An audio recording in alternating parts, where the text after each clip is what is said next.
Not long into British thriller Row, I started to get that unfortunate sinking feeling. Belladane washes up on the shores of the Orkney Islands from a blood-stained boat, the sole survivor of a botched transatlantic world record attempt trying to row between Newfoundland and Ireland that ended off course and in tragedy. But what really happened on the boat? The directorial debut of Matthew Lasasso, who co-wrote the script, Row starts with a good hook, but the flashback structure is the first issue with the film. The movie is constantly intercutting between the events on the boat to Dane recuperating as a detective tries to figure out the mystery, but all this does is undermine the flow with no attempt to try and play with the idea of the narrative being potentially unreliable. The investigative storyline adds little other than some stylish transitions and grossly overinflate the running time to 2 hours, which is very overlong for a film mostly set in a single location with 4 main actors, with Sophie Skelton, Akshay Khanna and co-writer Nick Scalgan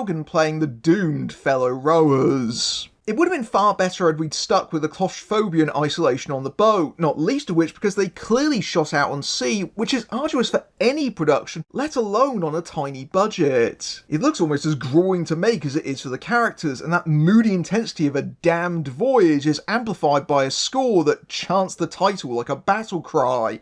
Row, row, row. But it's the script especially that lets the whole thing down. Everything that could go wrong on the journey does, from faulty electronics to dwindling supplies, and that isn't helped by the characters making stupid, irrational decisions just to make things worse. It quickly falls into repetitive arguing and soap opera dynamics, with Scalgan being a mysterious last-minute replacement who may have killed his girlfriend, particularly a scene where he becomes delirious with a fever and threatens everyone with a knife, which is just plain silly. Unfortunately, Rose struggles to keep its head above water even by the halfway mark, and the denouement with a final reveal is a disappointing shrug.